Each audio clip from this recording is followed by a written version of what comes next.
I never wore Yeezys at the sky. Every week is fashion week for me.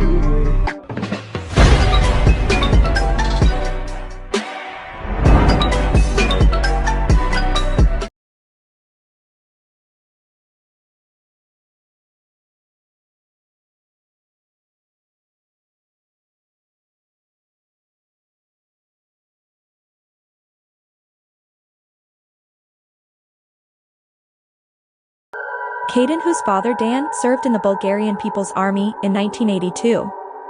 Dan was 18 when he was sent for 2 years of military service. Starting in 1982, he was dispatched to a border post along the defensive line between Bulgaria and Turkey.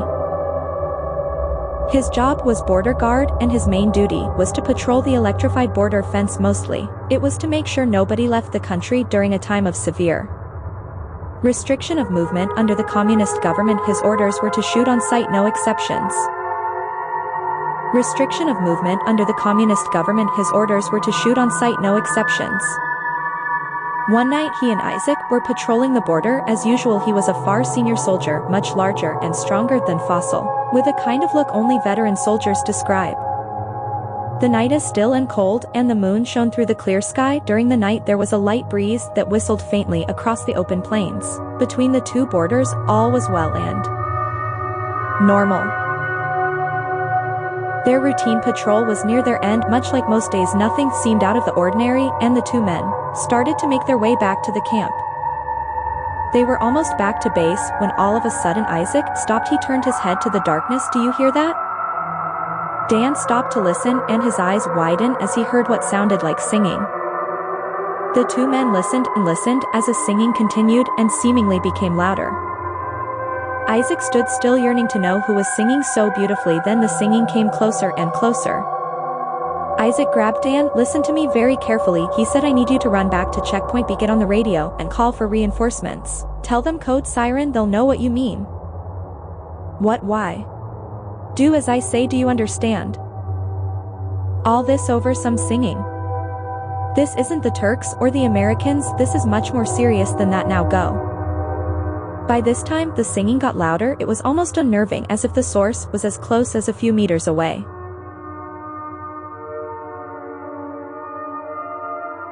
Dan looked around and panicked, gripping his gun.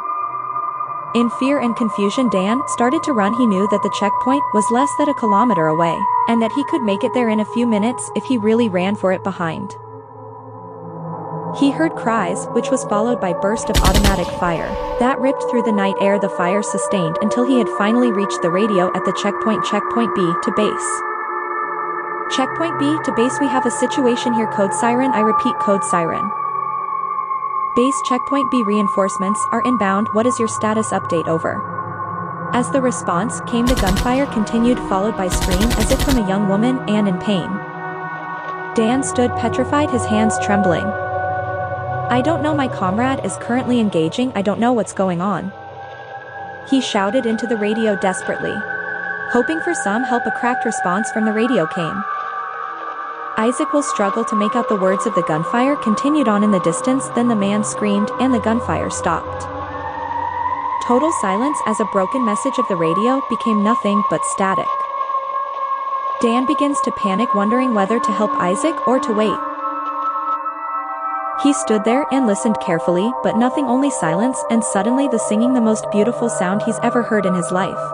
Puzzled, jumped, shouldering his rifle and aiming into the darkness frantically. He aimed his rifle different directions. As the singing grew louder and louder, his breathing became faster and disjointed. His heart pounded like a drum. The singing came closer and closer, filling his eardrums until nothing. Silence again. He looked around and listened, trying to see or hear anything he could. Then he saw it. A woman with black hair that glistened under the moonlight, wearing a white dress, and stood less than a few feet away from him. She was unbelievably beautiful. Puzzled, flinched, bending down in one knee. The woman remained still, evidently not fazed by his threats. "Hey, you stop there, or I'll shoot." No response. He wondered, why would she be here by herself on the border? Was she a spy or a defector? Maybe I should go over there and talk to her. No, he re-aimed his gun. Her eyes glowed, and the shadows like a cat's in the night. The eerie yellow hue was both terrifying and alluring. Maybe She needs my help. No, he shouted at her. Last chance, you surrender or you die. Again, no response. He opened fire. Full magazine later, and the woman was lying on the floor dead. He went to examine the corpse just as reinforcements turned up, but when he got up close there was nobody. No blood trails, no drag marks, nothing. Where did she go? Neither Dan found his friend's body either.